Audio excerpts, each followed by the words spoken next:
Kamu adalah pilihan yang kamu tentukan untuk dirimu sendiri, dan kamu adalah akumulasi dari kebiasaan yang kamu lakukan. Gimana nih perjuangannya untuk menciptakan kebiasaan baik? Lancar? Kabar baik buat pejuang sukses yang masih kesulitan untuk menciptakan kebiasaan baik dan ngilangin kebiasaan buruknya. Ketika udah susah payah memotivasi diri, masih susah aja.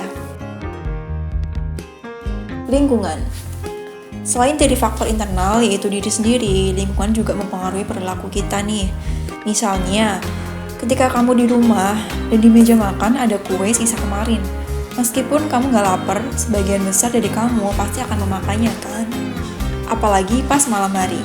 Karena apa? Karena kuenya ada di meja makan dan itu terlihat oleh mata kamu. Contoh lagi, pada tahun 1936, psikolog Kurt Lewin menulis persamaan sederhana yang menjadikan pernyataan ini menjadi luar biasa. Perilaku atau behavior adalah fungsi orang atau person di lingkungan. Kemudian terbukti pada tahun 1952, ekonom Hawkins Stern menguraikan fenomena yang beliau sebut dengan suggestion impulse buying. Terpicu ketika seseorang membelanja melihat sebuah produk lain untuk pertama kali dan merasa memerlukannya. Atau pembeli kadang membeli produk bukan karena ingin atau butuh, tapi karena produk itu disajikan di depan mereka.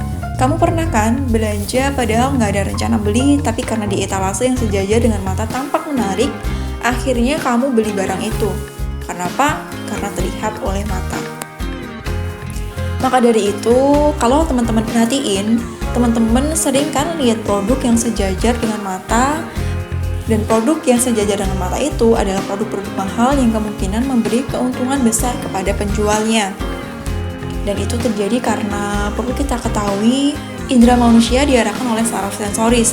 Dan saraf sensoris yang paling hebat di antara yang lain adalah penglihatan.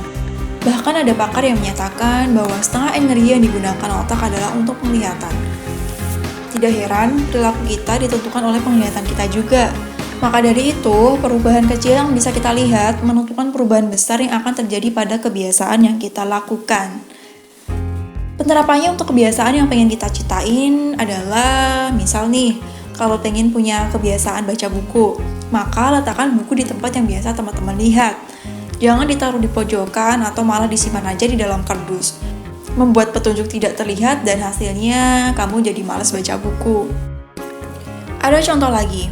Selama krisis energi dan embargo minyak tahun 1970-an, peneliti Belanda mulai mencermati pemakaian energi di negara itu.